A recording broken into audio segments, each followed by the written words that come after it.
we have launched the latest batch specifically for the नायब तहसीलदार examination. और ये batch कब स्टार्ट होने वाला है? This batch is going to start on 25th of June. 25th से हम ज्वाइन कर रहे हैं. This is an offline batch for a period of 4 months. इस 4 months के पीरियड में the most significant thing, पढ़ा तो रहे हैं हम आपको इस 4 महीने में, लेकिन most significant thing जो हम इसमें करने वाले हैं वो ये है. So we would be focusing on more than 100 tests. 100 tests जो माइक्रो सेक्शनल है, यानी एक टॉपिक के सब सेक्शंस पे हम टेस्ट बनाएंगे. सेक्शनल टेस्ट होंगे और उसके बाद जैसे ही आपका कोर्स वर्क खत्म होता है you will be put into full length mock test. सारे सब्जेक्ट्स का अब मिला के एक फुल लेंथ टेस्ट किया जाएगा, सो दैट आपको इन 4 महीने में you are on your toes with respect to your preparation, ताकि आपको एनालिसिस होता रहे कि मैं इस सब्जेक्ट में कहां पे हूं, कहां मुझे और काम करने की जरूरत है, कहां और काम करने की जरूरत नहीं. So that by the end of this 4 month all that you are left to do is keep on revising, going back to your subjects, और आप बहुत कंफर्टेबल जोन में होंगे.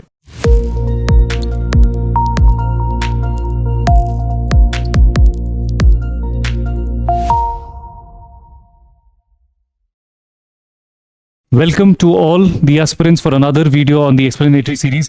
ये हमारी क्विंटेसेंस क्लासेस की एक ऐसी कोशिश है, ऐसी पहल है जहां पे हम अपने एस्पिरेंट्स को प्रिपरेशन स्टार्ट करने से पहले गाइडेंस देते हैं, सो दैट वो एस्पिरेंट्स जिनको नायब तहसीलदार का एग्जाम देना है वो अपनी प्रिपरेशन स्टार्ट करने से पहले कुछ ऐसी चीजें जान लें जो उन्हें सक्सेस तक ले जाने वाली है. So we are going to discuss some very essential points for the preparation of this examination which has been recently notified by the government. So अगर आप देखेंगे we have prepared a proper analysis of the syllabus कि किस तरह से आपने इस preparation को अप्रोच करना है. सो हम यहाँ पे क्या देख रहे हैं, the syllabus which has been given in the notification, उसको हमने एक्सट्रैक्ट इस तरह से किया है so that we break it down into some portions, जहां आपको ये पता चल सके कि आपको किन एरियाज पे सबसे ज्यादा फोकस करना है और कौन से ऐसे एरियाज हैं जो बहुत ट्रिकी हैं या जिनमें फोकस आपका डिफरेंट लेवल्स पे हो सकता है. सो if you look at this chart, अगर आप इस चार्ट को देखेंगे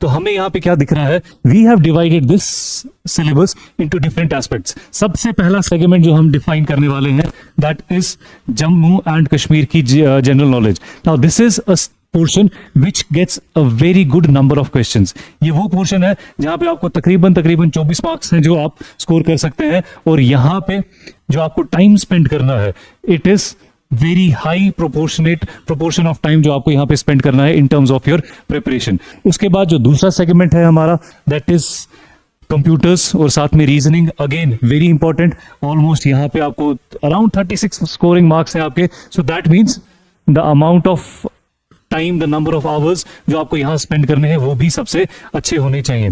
उसके बाद आता है एक बहुत ही tricky part. The tricky part over here is this current affairs. Now generally when all of the aspirants start preparation for any of these exams, सबसे पहला सवाल आता है कि हम current affairs कहां से करेंगे और कितना करेंगे. You fail to realize कि current affairs जो है ये तो बहुत वास्ट है, लेकिन करंट अफेयर से ज्यादा आपका प्रोपोर्शनेट फोकस जो होना चाहिए वो स्टैटिक पोर्शन पे होना चाहिए, लाइक दिस. इन चीजों पे इंग्लिश ग्रामर ये वो एरियाज है जो स्टैटिक है, जिसमें से आपको पता है कौन कौन से टॉपिक्स में से क्वेश्चंस आने वाले हैं, उस पे फोकस करो. Supplement that with your current affairs. आपके स्टैटिक को आप सप्लीमेंट करेंगे किसके साथ, आप सप्लीमेंट करेंगे इसको करंट अफेयर्स के साथ. So if you break it down further हमें क्या नजर आता है, topics like Jammu and Kashmir, topics like history, topics like geography, topics like economy का कुछ पोर्शन, ये स्टैटिक पोर्शन है. और स्टैटिक पोर्शन का मतलब है यहां आपके पास फिक्स्ड मटेरियल है जो आपको पढ़ना है, फिक्स्ड टॉपिक्स हैं जो आपको पढ़ने हैं, और आपको श्योरिटी का लेवल बहुत हाई हो जाएगा कि इन एरियाज में से आपको क्वेश्चंस आने वाले हैं. And this becomes a very scoring portion of your examination. क्यों? फैक्ट्स हैं, यहां ज्यादा लॉजिक को यूज करने की जरूरत नहीं है. Examples, soils, example rivers, lakes, grammars, information technology का जो स्टैटिक पोर्शन है, आपका हिस्ट्री का जो स्टैटिक पोर्शन है, this remains static every year. So start focusing. The first step in your preparation should be कि मैं इन स्टैटिक पोर्शन के सब्जेक्ट्स को, इन स्टैटिक पोर्शन के टॉपिक्स को खत्म करने की कोशिश करूं, बिकॉज यहाँ पे फैक्ट्स बहुत ज्यादा आपको मिलेंगे जो आपको याद रखने हैं. उसके लिए ना what should you be doing, memorise and revise it. Memorise करना है, रिवाइज करना है, because these are things which might be to some extent familiar to you. ये कुछ चीजें हैं जो फेमिलियर हो सकती हैं। Suppose I ask you rivers के नाम बताओ जम्मू एंड कश्मीर में, आप लोग एनालाइज कर लोगे, देयर इज झेलम, चिनाब है, बाकी काफी सारे रिवर्स हैं, बट डोंट एक्सपेक्ट के क्वेश्चन ये होगा कि which are the rivers in Jammu and Kashmir. Questions होंगे Jhelum flows through which of these districts, इस तरह का क्वेश्चन हो सकता है, और what is the originating point of Chenab. So ये information is something that you have to memorise, and not only memorise, उतना ही काफी नहीं है, मेमोराइज करने के साथ साथ you have to revise it. हर मंथ और हर 15 दिन के बाद, every fortnight, go back to whatever you have done in those 15-20 days, give 2 days to your complete revision. उससे क्या होगा, आप पुराना रिवाइज करते जाओगे और साथ साथ उसके बाद आप फ्रेश होगे for the next portion of your syllabus. वरना आप पढ़ते जा रहे हो, आगे जा रहे हो, पढ़ते जा रहे हो, आगे जा रहे हो, विल बी forgetting facts, आप बहुत सारी चीजें हैं जो भूल जाएंगे। So remember, it is not only memorizing the static portion, it is also that you have to revise the static portion. Then comes the second one, high risk area। और ये high risk area क्या है? ये वो area है जो हर साल बदल रहा है। And what do we mean by it? हम इसमें जनरली किसको देखते हैं, आपका करंट अफेयर्स है, और ये करंट अफेयर्स जो है, this is majorly related to again the subjects that are there. This is majorly related to environment and science. Science और एनवायरमेंट बहुत ज्यादा न्यूज में रहता है, जिसकी वजह से आपका बहुत ज्यादा मटेरियल करंट अफेयर्स का जो है वो इन्हीं 2 सब्जेक्ट्स पे घूमता रहता है। प्लस करंट इवेंट्स, कौन कौन से इवेंट्स दुनिया में हो रहे हैं, कौन कौन से इवेंट्स कंट्री में हो रहे हैं, उनका एक अच्छा खासा आइडिया आपको होना चाहिए। But there is a high chance that you won't be able to complete this thing. Current affairs इतना ज्यादा है कि आप उसे 100, नोबडी, जो लोग सिलेक्ट होते हैं वो भी इसे 100% कवर नहीं कर पाते हैं। This makes it a very high risk और अ डायनेमिक एरिया, जिसकी वजह से now it is up to you. या तो आप हाई रिस्क एरिया पे जाओ, बट हाई रिस्क एरिया में आपको पता है यहाँ पे there won't be anything known called as 100%। हाँ, आप क्या कर सकते हो, स्टैटिक पोर्शन को आप 100% कवर कर सकते हो। वहां पे आपके पास चांसेस है that you complete all aspects, you have the information, you have the material, और आप उसको मेमोराइज करते जा रहे हो और साथ साथ रिवाइज करते जा रहे हो। अब इस हाई रिस्क डायनामिक एरिया को कवर करने के लिए आपने क्या करना है, यूज क्यूरेटेड मंथली पीडीएफ्स। आप मंथली पीडीएफ्स पढ़ें, जिसमें आपको काफी अच्छा कंपाइल्ड मटेरियल मिलेगा, और उसको again you don't only have to compile it, आप उसको साथ साथ again you have to revise it as well. So revision में यू वुड बी ट्राइंग कि मैं जितना कवर कर सकता हूं, जितना कवर हो जाएगा मुझसे current affairs, I will confine to that only. But static का रिवीजन जो होगा वो ऐसा होगा that I will almost cover the entire thing. तीसरा एरिया ऑफ योर सिलेबस, वो एरिया जो ओवरलैप होता है, वो पोर्शंस जो ओवरलैप होते हैं, उसमें हम जनरली क्या देखते हैं, this comes majorly in the GS और जनरल नॉलेज के जेएंड के based questions. For example crops, climate, या हिस्ट्री से रिलेटेड वो वाला एस्पेक्ट, कौन सा, आर्ट एंड कल्चर वाला एस्पेक्ट, जहां पे आपके पास कोई न्यूज आ रही है, कोई आर्ट है। For example we had few languages as the classical languages of India. Now last year we added some more into it. So now this becomes a current affairs for you. ये art and culture का भी part है. You would be studying now what are the classical languages in India. This. Plus you will study Prakrit, Pali, वो भी आप add करेंगे. This is a part of your art and culture. It overlaps with your current affairs. Which of the languages were added in 2024? ये current affairs का question है। Which of these languages is considered as the classical language और declared as classical language. Current और history का overlap. So this is how we divide all of your syllabus into 3 parts, जो static है, जो dynamic है, और जो overlapping है। Now for the overlapping subject what are you suppose to do, इसको 2 सेक्शंस में डिवाइड करके आप कोशिश करोगे that you are taking care of both the things. For example, यही let's take the example of this classical languages only. You would make sure कि आप इसको हिस्ट्री में भी इंक्लूड कर रहे हो while you are studying about art, culture of India, जिसमें आप लैंग्वेजेस पढ़ते हैं.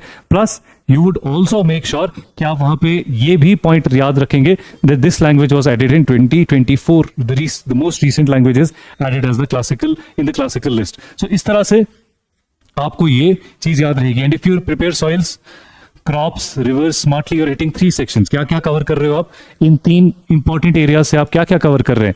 आप जनरल नॉलेज कवर कर रहे हो, आप जेएंडके की जीके कवर कर रहे हो, प्लस आप एनवायरमेंट का हिस्सा भी कवर करो, because we are not talking about soils and crops only as क्या कैटेगरीज हैं सॉइल्स की या क्या कैटेगरीज हैं क्रॉप्स की.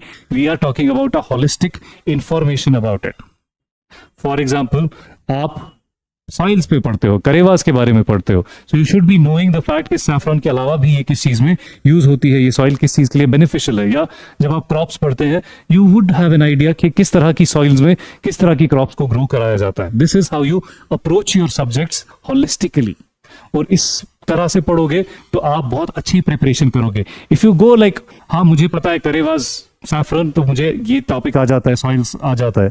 This is not what you are suppose to do. You are familiar with the topic but you are not as good as an aspirant should be. जो वो aspirant जिसको इस पे सवाल सॉल्व करने हैं, उसका जो नॉलेज रिक्वायरमेंट है आपके पास नहीं है. आपके पास क्या है? फेमिलियरिटी है. आपने सिर्फ ये नाम सुने हैं या इसके बारे में थोड़ा बहुत डे टू डे कॉन्वर्सेशंस में आपको पता है, बट क्या आपके पास एग्जैक्ट नॉलेज है? नहीं. एग्जैक्ट नॉलेज के लिए this is the approach. So pick up your syllabus, divide your syllabus into these 3 categories. Static में, हाई रिस्क में और ओवरलैपिंग एरियाज में इनको अलग से डिवाइड करो and then sit down and pick up. आपके पास सबसे आसान तरीका to start is from your static subject. Indian national movement से उठा लो, आप ज्योग्राफी से उठा लो, आप कहीं से भी उठा लो, whatever it comes in your static portion, वहां से उठाओ and start doing it. Complement it with a continuous preparation of the current affairs. ठीक है. इसके साथ साथ what else do we see? अब यहां पे आपके पास कुछ एग्जाम्पल्स हैं. Examples in the sense, we talk about the dynamic subjects. Now what are the dynamic subjects over here? Dynamic subjects की जब हम बात करते हैं, जो थोड़ा सा हाई रिस्क डायनेमिक सब्जेक्ट है, उसकी जब हम बात करते हैं तो we have science and technology, environment, ecology and biodiversity. Now a lot of aspirants come and ask us, काफी सारे एस्पिरेंट्स हमें पूछते हैं ये कौन सी साइंस एंड टेक्नोलॉजी हमें पढ़नी है. Are we suppose to go to the school level? School level में भी क्या हमें 10th तक पढ़ना है या 11th-12th का पढ़ना है या हमें उसके बियॉन्ड जाके पढ़ना है? Now remember, whenever we are talking about subjects like science and technology, you are not studying for a school exam. आप स्कूल एग्जाम, ये क्लास 12th या 11th की फिजिक्स या केमिस्ट्री नहीं पढ़ रहे हो. आप एक एग्जाम दे रहे हो जिसको आपको क्वालिफाई करना है फॉर अ जॉब. और इसमें you should be focusing again on topics like this. ISRO launches India का स्पेस प्रोग्राम, इस पे आपको फोकस करना चाहिए. CRISPR, gene editing. Gene editing is something that has been in the news for a very long period of time. आपके पास इस India का जो आपका स्पेस मिशन है, इसके बारे में लेटेस्ट इंफॉर्मेशन होनी चाहिए. इंडिया कौन कौन से प्लान्स बना रहा है? Are we going to the moon? Are we going to Mars? क्या क्या प्रोजेक्ट्स हैं हमारे, उनके नाम क्या है? चंद्रयान क्या है? मंगलयान क्या है?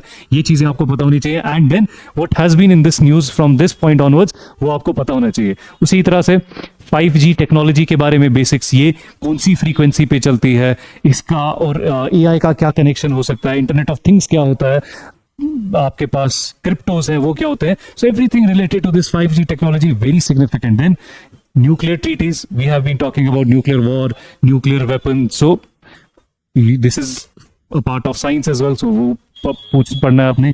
Vaccines, since covid vaccines has become a very significant topic for science and technology and you should have the basic information about this also. Plus इसके साथ आपको और क्या करना है? आपको बेसिक बायोलॉजिकल एस्पेक्ट्स के बारे में पता होना चाहिए. Now when we talk about the SSB examination, it has a wide range. ये बहुत बेसिक सवालों से बहुत हाई एंड सवालों तक भी जाता है. और उसमें आपको यहाँ पे क्या करना है? यहाँ पे you should B basic information about vitamins, minerals.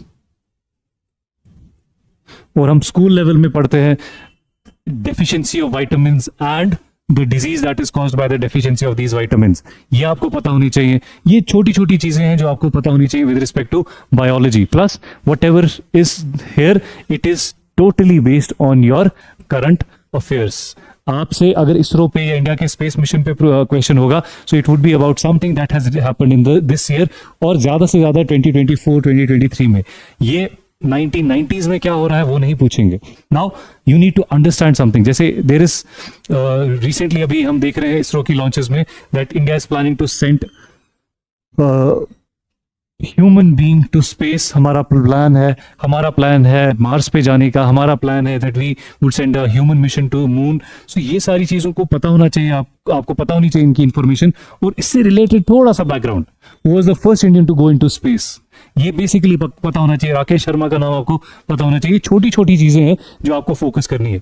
Second dynamic aspect जो रिलेट करता है आपके करंट अफेयर्स से, वो है environment, ecology and biodiversity. Now what are you suppose to read in this?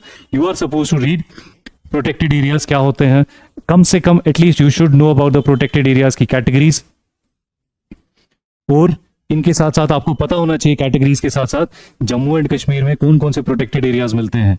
हमारे पास वाइल्ड लाइफ सेंचुरीज हैं, हमारे पास नेशनल पार्क्स हैं, कौन कौन से हैं। दाचीगाम इज नेशनल पार्क, किस डिस्ट्रिक्ट में आता है, यहाँ पे एंडेंजर्ड स्पीशीज कौन सी है। सो ये कुछ ऐसे टॉपिक्स हैं एनवायरमेंट के जिसपे क्वेश्चंस आते ही आते हैं। प्लस पोल्यूशन के टाइप्स, आपका air pollution, water pollution, what are the major chemicals जो वाटर पोल्यूशन करते हैं, आपका कार्बन एमिशन है, आपकी ग्रीन हाउस गैस इफेक्ट किस किस से होता है, क्या सिर्फ कार्बन से होता है या कोई और गैसेस भी हैं जो ग्रीन हाउस इफेक्ट करते हैं, आपका ओजोन लेयर डिप्लीशन किससे होता है, क्लोरोफ्लोरोकार्बन्स का क्या इंपैक्ट है। तो ये कुछ चीजें हैं जो पोल्यूशन के बारे में आपको पता होनी चाहिए। उसके साथ साथ climate conventions. Now climate conventions हर साल होते रहते हैं, इधर स्पेसिफिकली फॉर समथिंग और अ जनरल यूएन का कोई क्लाइमेट कन्वेंशन होगा जो करंट अफेयर्स में। This is again current affairs. ये वो एरियाज हैं जहां पे आपका एक टॉपिक, एक सब्जेक्ट और करंट अफेयर्स ओवरलैप होते हैं। क्लाइमेट कन्वेंशन जो रिसेंटली पिछले एक साल में हुए हैं, you should have an idea about it. या कॉप समिट्स हैं, पेरिस एग्रीमेंट में कुछ हो रहा है, और रामसर साइट्स जो प्रोटेक्शन के लिए रामसर साइट्स डेजिग्नेट किए जाते हैं, उनके बारे में रीसेंट न्यूज। और रीसेंट न्यूज के साथ साथ then you have to connect it with Jammu and Kashmir. Every science and tech और खासकर एनवायरनमेंट के जितने भी आप पोर्शंस कवर करेंगे, आप करंट अफेयर्स में जो भी पढ़ रहे हैं, make sure that you add Jammu and Kashmir वाला फैक्टर टू इट। उससे क्या होगा, you will be covering Jammu and Kashmir, साथ साथ you would be covering current affairs as well. For example you are studying about Ramsar sites, देखो जम्मू एंड कश्मीर में कौन कौन से रामसर साइट्स हैं, which has been the latest one to be added into the list of Ramsar sites. इस तरह से होगी आपकी होलिस्टिक अप्रोच, होलिस्टिक प्रिपरेशन। वरना 50-50 है, you might qualify, you might not qualify because you wouldn't be sure about your preparation. अगर आप ये एक सिस्टमैटिक तरीके से अपने सब्जेक्ट्स को अप्रोच करोगे, then you can be sure कि भाई हाँ मेरी जो प्रिपरेशन है काफी सिस्टमैटिक है। I know the areas जो मैं बार बार रिवाइज कर रहा हूँ, I know the areas जो ओवरलैपिंग है इसलिए वो दोनों रिवाइज हो रहे हैं, and I know किन एरियाज पे मुझे ज्यादा फोकस करना है। We will be discussing this further. So now moving forward, similar example, अगर आप एग्जाम्पल ले लो हिस्ट्री से, कैसे हमें इंफॉर्मेशन को कहाँ का कनेक्ट करना है। Now if you talk about Indian national movement, let's say जब भी हम इंडियन नेशनल मूवमेंट की बात करेंगे, हमारे पास विल पिक अप इधर स्पेक्ट्रम और NCERT. And for example let's say Gandhi is a very important thing that you need to read in the Indian national movement. लेकिन क्या आपको सिर्फ गांधी की लाइफ टाइम की एक्टिविटीज पता होनी चाहिए, या आपको कनेक्ट करना है गांधी को with all the movements. So if you would be studying about movements, Champaran, Kheda, तो आपको पता होनी चाहिए ये गांधी की फर्स्ट मूवमेंट है इंडिया में, और ये क्या है, this is not a national movement, ये एक रीजनल मूवमेंट है या नॉन कोऑपरेशन मूवमेंट। ये पहली मूवमेंट है जो Gandhi is leading as a part of the Indian national movement, जो अक्रॉस द कंट्री है, जो एक पैन इंडिया मूवमेंट है। So you have to know कि पहले ये हुआ, फिर ये हुआ, फिर ये हुआ। इस तरह से सीक्वेंस वाइज जब आप इवेंट्स को पढ़ोगे हिस्ट्री में, that is going to give you benefits, because sequence वाले क्वेश्चन जो है हम बहुत सारी डेट्स याद करके नहीं को सॉल्व करते हैं, हम उसकी सीक्वेंस याद रखते हैं। So if I have to give you a sequence, Swadeshi movement, non cooperation, civil disobedience, quit India movement, इस तरह से you have to fill in the details into this sequence. अब फोकस करते हैं हम एक ऐसे टॉपिक पे जो बहुत सिग्निफिकेंट है।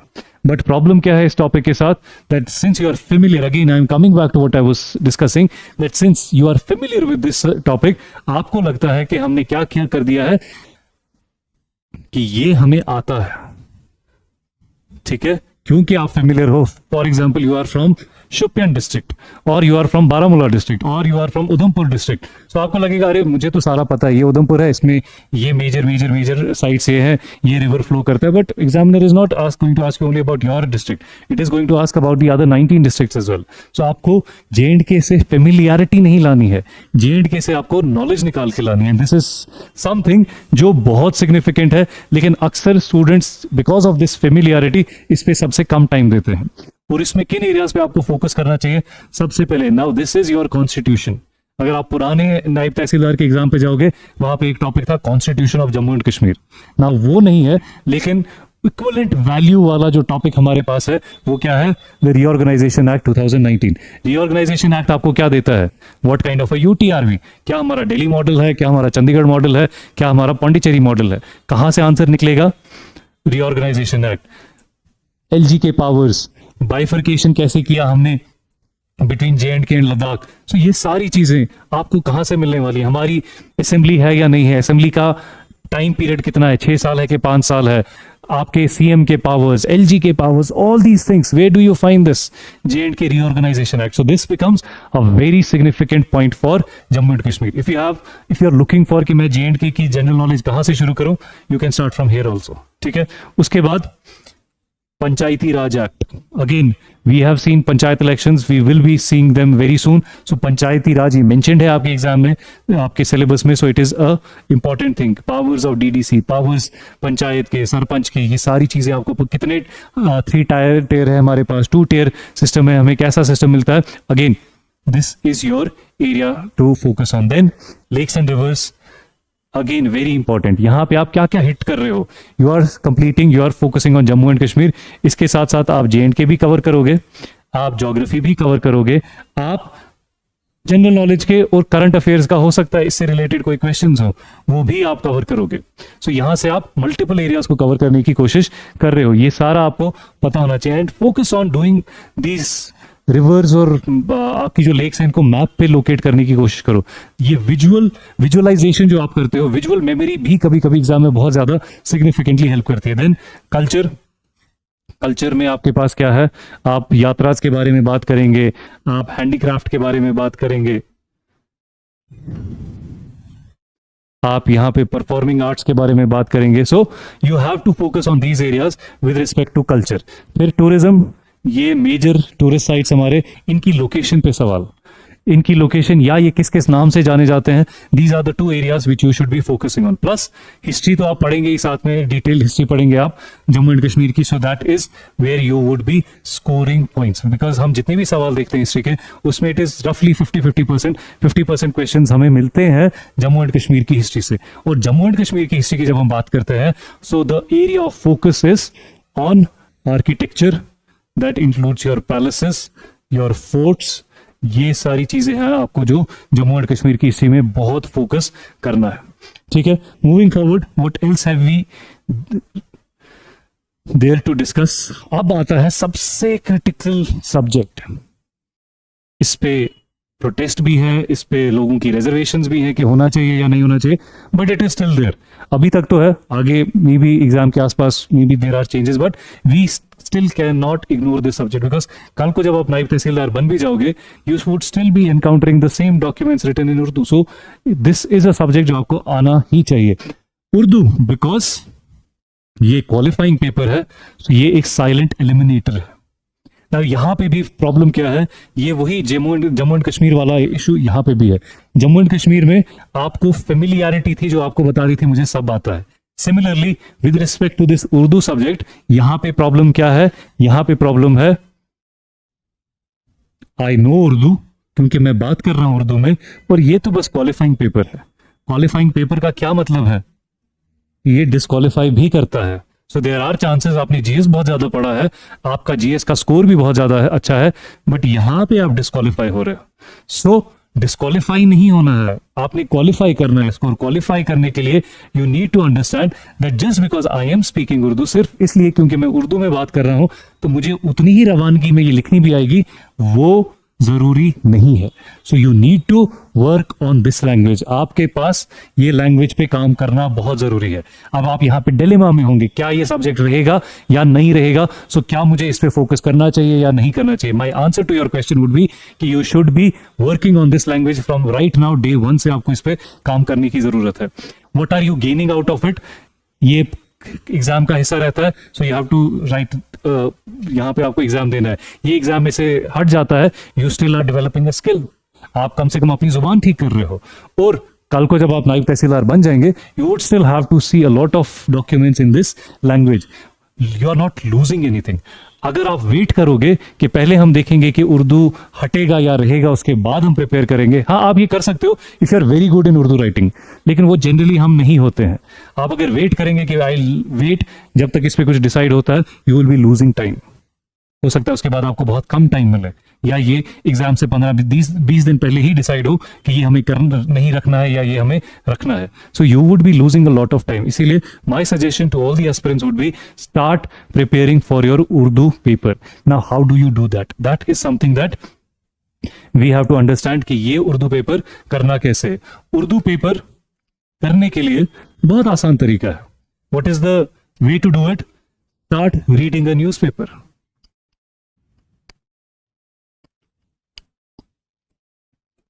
उर्दू का न्यूज़पेपर. अब now why am I focusing on reading a newspaper? Because आपको चाहिए वो टर्मिनोलॉजी जो कहीं ना कहीं एग्जाम में यूज होगी. उर्दू की वो टर्मिनोलॉजी जो यूज होगी. आप ट्रांसलिटरेट नहीं कर सकते हो वर्ड्स को. आपको क्या करना है? ट्रांसलेट करना है. You have to translate English into Urdu. So आपको लफ्ज पता होने चाहिए. आपको पता होना चाहिए कि इस वर्ड का उर्दू में क्या मतलब है. तब जाके आप उसको यूज कर सकते हो. और वो तब होगा जब वो लैंग्वेज आपको सबसे इजीली कहां पे मिलेगी? वो लैंग्वेज आपको मिलती है उर्दू के न्यूज़पेपर, उर्दू के अखबार में. वहां से आप पढ़ना शुरू करें, आपका वोकैबुलरी इंक्रीज होगा, आपके पास वर्ड्स काफी सारे स्टोर हो जाएंगे. अब instead of reading newspapers, if you are reading story books और नॉवेल्स उर्दू की, तो आपके पास उर्दू लैंग्वेज तो इंप्रूव हो रही है, लेकिन चांसेस हैं कि वोकैबुलरी आपकी डेवलप नहीं होगी उर्दू की. सो उर्दू वोकैबुलरी का सबसे best source for this examination is Urdu newspapers. Because क्या करना चाहिए आपको? राइटिंग प्रैक्टिस, लेट वर्ड्स की ट्रांसलेट करना शुरू करो, प्रैक्टिस करो translations. Translate 5 English paragraphs to Urdu and vice versa. Urdu को इंग्लिश में, इंग्लिश को उर्दू में. And write down 3 short essays. एक एनवायरमेंट पे लिखो, एक करप्शन पे लिखो, अनएम्प्लॉयमेंट पे लिखो, मोरालिटी पे लिखो. इस तरह पे छोटे छोटे एसेज लिखने की कोशिश करो. You not losing anything. Tomorrow if you have done, ये सारी चीजें आपने की और उसके बाद उर्दू एग्जामिनेशन से हट जाती है, you would still have developed a skill. आपने अपनी जिंदगी में अपने लिए एक स्किल डेवलप कर लिया. सो हार नहीं माननी है, कुछ ना कुछ इससे हासिल ही होगा. So my suggestion to all of you would be from day 1 you should be working on developing this Urdu का स्किल. ठीक है, आगे चलें. इससे आगे if you have to move towards other subjects. Now here lies an important subject. Important subject क्यों है ये? Because again static portion. English का तो पोर्शन जो है वो स्टैटिक है. क्यों स्टैटिक पोर्शन है? इसमें से पता है अच्छे सारे खासे सवाल आएंगे. इसमें पता है टेंसेस आएगा, ग्रामर है, ये है, ये है, ये है. So you don't have to look for कि किन किन एरियाज में से सवाल आएंगे. आपके सामने ग्रामर है और उस ग्रामर को आपने इंप्रूव करना है. नाउ अगेन ये एग्जाम में भी हेल्प करेगा. This is another skill that you are developing. So take it as a challenge और start writing down, start working on your English grammar. कैसे करोगे आप एरियाज? एमसीक्यूज बहुत इंपॉर्टेंट है. प्रीवियस ईयर क्वेश्चन पेपर्स निकालो. Just look at the question paper कि किस तरह के अंग्रेजी के सवाल उसमें आते हैं. उनकी बेसिस पे start working on grammar. Grammar की कोई भी स्कूल लेवल की बुक उठाओ और प्रैक्टिस करना शुरू करो. English grammar is something which you can learn and understand through your grammars, through your practice. उसीलिए आप क्या करोगे? ग्रामर ड्रिल्स, ठीक है, और 5 से 6 दिन, एक हफ्ता दे दो इसको, and that is what will bring you to a level जहां पे आप अच्छे से using all these MCQ based question papers आप अच्छे से अपना एग्जामिनेशन जो है तैयार कर सकते हो. देन कम्स दिस रीजनिंग और कंप्यूटर्स. नाउ रीजनिंग के लिए आपने क्या करना है? एसएससी स्टाइल के क्वेश्चंस अटेम्प्ट करो. रीजनिंग का मटेरियल कोई भी बुक आप ला सकते हैं. मेक श्योर एसएससी लेवल का आप लाओ. इसके बहुत सारे क्वेश्चंस आपको ऑनलाइन भी नजर आते हैं, SSC based reasoning questions. Practice them. 7 to 8 days is the time that you require to develop this skill of reasoning. Similarly, computers, अब इसमें बहुत सारा पोर्शन ऐसा है जो आपका स्टैटिक है. Rest of the portion comes under computers as well as it comes under current affairs, latest technologies, AI, Internet of Things, Bitcoins. ये कंप्यूटर के साथ भी जुड़ा हुआ है, कंप्यूटर टेक्नोलॉजी है, but comes in the category of your current affairs. So you are tackling two things over here. यहाँ पे आपने क्या करना है, जो इसका स्टैटिक पोर्शन है याद करने वाला 3 से 4 दिन के अंदर अंदर वो आप कवर कर सकते हो by reading and memorizing it, and then you can attempt few MCQs.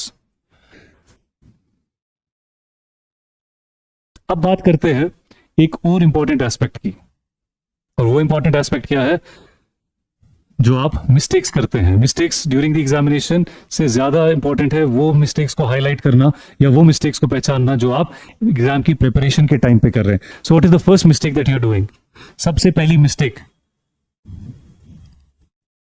You try to cover everything. Now this is not an exam जहां पे आपको सब कुछ याद करना है. आपको एक एनालिसिस पता होना चाहिए, आपको एक एनालिसिस पता होना चाहिए इस चीज का कि आउट ऑफ दिस सिलेबस कौन से ऐसे एरियाज हैं जहां से सबसे ज्यादा क्वेश्चंस पूछे जाते हैं. सो अकॉर्डिंगली उतना ही टाइम आप वहां देंगे, उतना ही प्रोपोर्शन है जो आप प्रिपेयर करना शुरू करेंगे. For example, you have a topic called Indian national movement. ठीक है, अब इंडियन नेशनल मूवमेंट में हम जनरली जब बात करते हैं इंडियन नेशनल मूवमेंट की, we say that okay, since you have to study about Indian national movement, just have a basic background of the Mughal emperors, Mughal rulers और उनके डिक्लाइन के बारे में एक बेसिक सा थोड़ा सा आइडिया होना चाहिए आपको. Now here lies the point of making a mistake. आप क्या करते हो, क्योंकि मजा आ जाता है मुगल्स पढ़ते पढ़ते, you spend days and days into reading about Mughals, लेकिन वो सिलेबस का हिस्सा ही नहीं था. वो सिलेबस का हिस्सा नहीं है. सिलेबस का हिस्सा ये है, वो हम इसलिए पढ़ रहे हैं ताकि हमें इंडियन नेशनल मूवमेंट को और ब्रिटिश इस्टेब्लिशमेंट को समझने में आसानी हो सके. और अगर कुछ आउट ऑफ द बॉक्स सवाल आ गया एसएससी आपके एग्जाम में, एसएसबी के एग्जाम में, so you would have some extra information, extra knowledge to cover that area. लेकिन आप लग जाते हो उसी मुगल्स को 10-15 दिन लगा के पढ़ने में, जो रिक्वायर्ड नहीं है. All you need to do is have a list of the Mughal emperors और मेजर इवेंट्स किसके टाइम पे क्या हुए हैं. That is all that you are required. So what do you do? आप क्या करते हो? Students waste 60% of their time किस पे? लो वेटेज टॉपिक्स पे और static theory that never appears in the MCQs. कभी कभी if you are good in studies, if you are good in reading, कभी कभी इंसान को, एक एस्पिरेंट को कोई किताब पढ़ते हुए या कोई सब्जेक्ट पढ़ते हुए मजा आ जाता है और उसे लगता है मैं तो प्रिपेयर कर रहा हूं, but he gets distracted from the proper thing that is required for the examination. So आप पढ़ जरूर रहे हो लेकिन आप एग्जाम के लिए नहीं पढ़ते हो. सो ये चीज सबसे ज्यादा जरूरी है जो आपको याद रखनी है. ये एग्जाम्पल जो मैंने दी, spending 15 days on Indian polity और Mughal empire when J and K Panchayati act or basic soil crops is more important. So you need to understand through this analysis, going to the previous year question papers, going through other question papers of SSB examination, कि कौन से areas हैं जहां से सबसे ज्यादा सवाल आते हैं. This is an important area, this is an important area. जे&के panchayat is an important area. Instead of Mughals, history of Jammu and Kashmir is an important area. Instead of going into the history of Mughals, revolt of 1857 is an important area. You need to understand this thing and put that amount of time which is required in proper areas of work. ये पहली mistake है जो aspirants करते हैं. अब इसको करना क्या है? टारगेट हाई यील्डिंग टॉपिक्स, जहां से आपको पता है बहुत ज्यादा एरियाज कवर हो जाएंगे. कौन कौन से? इंफॉर्मेशन टेक्नोलॉजी, रीजनिंग, जे&के, इंग्लिश, ये सारी चीजें हैं जो आपको सबसे पहले और सबसे ज्यादा कवर करनी चाहिए. दूसरी mistake, mistake number 2, starting like a college student. Now when we study in the college, हम कहते हैं जो भी इंफॉर्मेशन गेन कर सकते हैं, जो भी इंफॉर्मेशन याद रहेगी वो ठीक है, हम एग्जाम में लिख के आ जाएंगे. यहां पे जो भी इंफॉर्मेशन नहीं चाहिए, यहां पे हमें क्या चाहिए? हमें एग्जामिनर की तरह पढ़ना है, तो हमें पता होना चाहिए how do we break down our subject into important areas and non important areas. So between Mughals and the revolt of 1857 is an important area जिसपे आपको ज्यादा फोकस करना चाहिए. कॉलेज में आप लिख देते हैं, कुछ मुगल्स में लिख देते हैं, सो ज्यादा फर्क नहीं पड़ता. At least you would have pass the examination. यहाँ पे पास करने के लिए स्पेसिफिक इंफॉर्मेशन, हॉलिस्टिक इंफॉर्मेशन का होना बहुत जरूरी है. सो reading a book is not the same as breaking an exam, and most of you're reading like a BA student, not like someone who has the aim of outsmarting the paper setter. Paper exam में paper set करने वाला कभी कभी अक्सर कोशिश करता है कि एग्जाम में ट्विस्ट किया जाए किसी एक सिंपल टॉपिक को भी। You have to be ready for that twist. और अगर आप एक सब टॉपिक पढ़ते हो, उसके अलग अलग एंगल्स को आप सोच सको, अलग अलग इंफॉर्मेशन निकाल सको, this is something that is going to help you. ठीक है। तीसरा,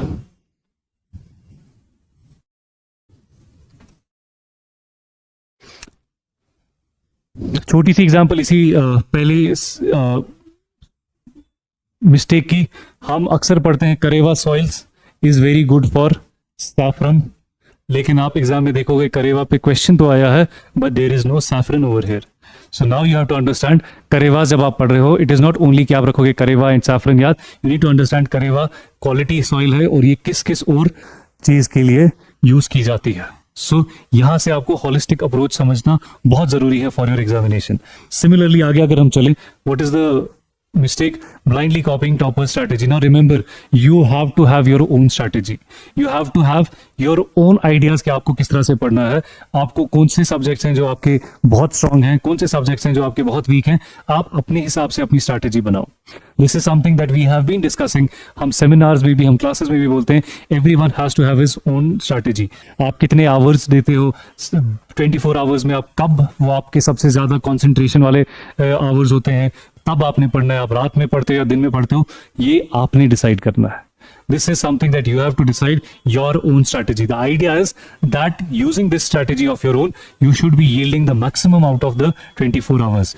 Topper की कोई strategy नहीं होती है. There is a strategy which is individual to every student. When two aspirants sit in a classroom और ये किसी एग्जाम के लिए प्रिपेयर करते हैं साथ में बैठ के, दोनों फिर भी अलग तरीके से पढ़ेंगे बिकॉज दोनों अलग इंडिविजुअल्स हैं। सो आप हो सकता है कुछ 5-10% सिमिलर हो, लेकिन आपको स्ट्रैटेजी बनानी है जो आपके लिए कंफर्टेबल हो। आपको स्ट्रैटेजी बनानी है जिसमें आपको सबसे ज्यादा रिजल्ट मिलेगा।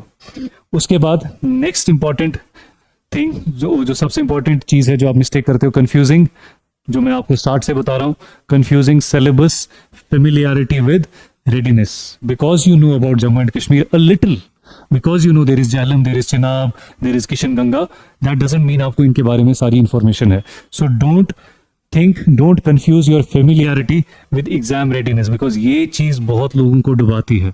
आपको लगता है मुझे पता है, लेकिन आपको वो चीजें नहीं पता हैं जो एग्जाम में पूछी जाएंगी।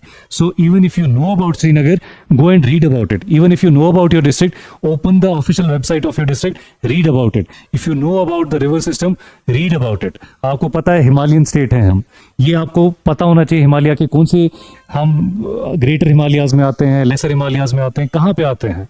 आपको पता है there is a Dal lake, ये डल लेक किसका हिस्सा थी, कहाँ से ये डेवलप हुई है, या हम किस तरह की लेक हैं, किस तरह की लेक देखते हैं, डल लेक, मानसबल वगैरह। So you should have this technical idea about these subjects जिनकी आपके सिर्फ फेमिलियरिटी है आपके पास। So don't confuse this thing, this is something जो आपको बहुत ज्यादा प्रॉब्लम कर सकती है। Next mistake, thinking qualifying papers don't matter. Again this is something जो मैं आपको बोल रहा हूं, बिकॉज क्वालिफाइंग मैटर करता है, बिकॉज ये आपको डिस्क्वालीफाई भी कर सकता है। So you have done a great work in GS, Urdu लिखनी नहीं आई, you are done for the exam, आप आगे सिलेक्ट ही नहीं होंगे। Next thing, now this is something known as the smart strategy versus blind study. Now smart strategy और blind study में क्या डिफरेंस है? एक होता है रॉट लर्निंग, आप पढ़ रहे हो, वो स्मार्ट स्ट्रैटेजी नहीं है। सो अप्रोच में क्या है, अगर ब्लाइंड स्ट्रैटेजी की बात करें तो you have to cover everything, नहीं, आपको क्या करना है, प्रायोरिटाइज वो करना है जो एग्जाम में पूछा जाता है। सॉइल्स, रिवर सिस्टम, माउंटेन्स, आपका history of Jammu and Kashmir, reorganisation act, Panchayati Raj act, ये एरियाज हैं जिसमें से डेफिनेटली क्वेश्चंस आएंगे। Instead of going for those area जो नहीं पूछे जाते, focus on these areas. Books, notes, more books नहीं, ज्यादा बुक कलेक्टर नहीं बनना है, हमें नायब तहसीलदार बनना है या हमें एग्जाम क्वालिफाई करना है। You should be focusing on PYQs, you should be focusing on solving more MCQs। Solving more MCQs means आपको अपना कॉन्फिडेंस भी पता चलेगा, आपको ये भी एनालाइज होगा कि जहां पे आप सवाल नहीं सॉल्व कर पा रहे हो, व्हाट इज द रीजन। क्या आपने ये सब टॉपिक पढ़ा ही नहीं है, क्या ये टॉपिक पढ़ा था लेकिन याद नहीं है, क्या ये टॉपिक पढ़ा था लेकिन स्टिल कंफ्यूजन है। सो उस केस में या तो आपको नए से पढ़ना है या उसको रिवाइज करना है। ये एनालिसिस MCQs से होता है। उसके बाद endless cycle of same material नहीं, active recall is something that you are required. Mock testing, error analysis जो अभी मैं आपको बता रहा था, active recall, एक सब टॉपिक पढ़ा, close your eyes, recall it in your mind. कर पाते हो तो रिवीजन है, नहीं कर पाते हो then there is zero revision. Then knowledge is sufficient marks. Blind strategy है नॉलेज हाई मार्क्स, नॉलेज ज्यादा और मार्क्स लो, ये ब्लाइंड स्ट्रैटेजी है. आपको चाहिए सफिशिएंट नॉलेज, आपको चाहिए वो मार्क्स जो आपको क्वालिफाई करा सके. So this brings me to something जो मैं आपको पहले ही बता रहा था कि आप एक ही टॉपिक को पूरी नॉलेज हासिल करने के चक्कर में घुस जाते हैं एक ही टॉपिक में, क्योंकि आपको कंफर्टेबल लगता है, आसान लगता है, and you spend hours and hours reading about that topic. नहीं, आपको बस उतनी इंफॉर्मेशन निकालनी है जो सफिशिएंट है एग्जामिनेशन के लिए, because all you are suppose to do is go across the cut off. जितना भी आपका है कट ऑफ, उसके अक्रॉस जाना है आपने. That is what is required out of your examination. उसके बाद why most students fail even after starting daily. अब आप, ये सबसे इंपॉर्टेंट चीज है जो आप लोग फेस करते हो. यार मैंने तो पढ़ा था लेकिन पता नहीं क्या हुआ जो मैं क्वालिफाई नहीं कर पाया. क्यों? आप टॉपिक्स को एनालाइज नहीं करते हो, आप टॉपिक्स को डिवाइड नहीं करते हो on the basis of their priority, कि कौन सा प्रायोरिटाइज करना है और कौन सा प्रायोरिटाइज नहीं करना है, आप वो नहीं कर पाते हो. What you are doing is आप मैक्सिमम टाइम उन टॉपिक्स को पढ़ने में लगा देते हो जिनकी वैल्यू सिर्फ 10% या 20% की, लीविंग सैक्रिफाइसिंग द 80% और द 70%. सेकेंड, और क्या रीजन होता है? Focus on coverage not conversion. Read this line, reading 300 pages, 300 page पढ़ने के बाद भी आप 10 एमसीक्यूज नहीं कर पाते हो. क्यों? आपने सिर्फ रीड किया है, ना आपने उससे अंडरस्टैंड किया है, ना आपने उसमें समझने की कोशिश की है, ना ही आपने उसमें कुछ एक्टिव रिकॉल किया है. That means you have spent time reading that topic, लेकिन क्या उसमें आपका एग्जाम कन्वर्जन हो रहा है? एग्जाम कन्वर्जन जो है वो जीरो है, क्योंकि you have to go back, revise it, actively recall it, test your knowledge in that topic and then move forward. तब जाके आप ये कह सकते हो मैंने तो पढ़ा था लेकिन हुआ नहीं. उसके बाद ना मॉक टेस्ट. ये मॉक टेस्ट बहुत इंपॉर्टेंट है. This is like a dress rehearsal. आप देखते हो कोई भी फंक्शन होता है, कोई भी बड़ा इवेंट होता है, उसकी ड्रेस रिहर्सल्स की जाती हैं. ड्रेस रिहर्सल का मतलब क्या है? कि हम अपनी गलतियों को आइडेंटिफाई करें और उनको फाइनल परफॉर्मेंस से पहले रेक्टिफाई करें, so that once you rectify in your mock test you get exam ready. Options दो हैं, या मॉक टेस्ट में गलती करो या असली एग्जाम में जाके गलती करो. And I think mock test में गलती करना आसान है, एग्जाम में अगर गलती कर दी तो वो तो सुसाइड है सीधा. उसके बाद again you do not know how to filter out कि आपको क्या पढ़ना है और क्या नहीं पढ़ना. It is not about how much time do you spend with a book, it is about how much you gain out of that book. और इस सब में now if you look at all this, what is important is एक smart strategy होनी चाहिए जिसमें you should be focusing 60% of your time to high yielding areas, जिसमें आपका क्या क्या आता है? Geography, English, reasoning, IT, Panchayati Raj act, reorganization act, soils of Jammu and Kashmir, knowledge of different districts. This is an high yielding area. इसमें से questions आएंगे ही आएंगे. 20% time to high risk dynamic areas, current affairs, environment, science and technology. वो area जो आज news में है कल नहीं होगा. Dynamic area 20% to that. 20% of your time to local edge जो आप लेना चाहते हैं, जो आप यूज करना चाहते हैं अपनी फेमिलियरिटी को, उसको आपने एनहांस करना है. You have some information about your state, enhance it to the level जो आपको चाहिए एग्जाम के लिए. Spend your 20% time over there. And what should be the way of doing it? Read, recall, reverse and then test through your MCQs and PYQs. इस तरह से करोगे तो you will be tracking your self कि मेरी progress कहाँ पहुंची है, और आप रिवाइज भी करेंगे और आप इंश्योर करेंगे कि आपका जो भी सब्जेक्ट है वो अच्छी तरह तैयार हो रहा है. जिसमें बहुत ज्यादा इंपॉर्टेंट रोल गाइडेंस का भी होता है. और गाइड या मेंटोर क्या करता है? The basic idea is he keeps you on track. ये आपको ऑन ट्रैक रखता है और आपको ये बताता है कि भाई ये चीज नहीं पढ़नी है, ये पढ़नी है. अच्छा है अगर आप खुद कर सकते हैं. अगर आप नहीं कर पाते हो, so instead of spending time in analysing, instead of spending time in building the skill, ज्यादा अच्छा तरीका है look for somebody who can guide you, जो आपको ये बता सके कि आपकी प्रिपरेशन किस लेवल पे है, आपको किस एरिया पे काम करने की जरूरत है, कौन सा एरिया आपकी स्ट्रेंथ बन चुका है. That is the guide, that is the mentor you should be looking forward to. और इस चीज को आसान करने के लिए now the last thing that we want to share with you is, इस चीज को आसान करने के लिए we have launched the latest batch specifically for the Naib Tehsildar examination. और ये बैच कब स्टार्ट होने वाला है? This batch is going to start on 25th of June 25 से हम ज्वाइन कर रहे हैं. This is an offline batch for a period of 4 months. इस 4 months के पीरियड में द मोस्ट सिग्निफिकेंट थिंग, पढ़ा तो रहे हैं हम आपको इस 4 महीने में, लेकिन मोस्ट सिग्निफिकेंट थिंग जो हम इसमें करने वाले हैं वो ये है. So we would be focusing on more than 100 tests. 100 tests जो माइक्रो सेक्शनल है, यानी एक टॉपिक के सब सेक्शंस पे हम टेस्ट बनाएंगे. सेक्शनल टेस्ट होंगे और उसके बाद जैसे ही आपका कोर्स वर्क खत्म होता है, you will be put into full length mock test. सारे सब्जेक्ट्स का अब मिला के एक फुल लेंथ टेस्ट किया जाएगा, सो दैट आपको इन 4 महीने में you are on your toes with respect to your preparation, ताकि आपको एनालिसिस होता रहे कि मैं इस सब्जेक्ट में कहाँ पे हूँ, कहाँ मुझे और काम करने की जरूरत है, कहाँ और काम करने की जरूरत नहीं. So that by the end of this 4 month all that you are left to do is keep on revising, going back to your subjects, और आप बहुत कंफर्टेबल जोन में होंगे.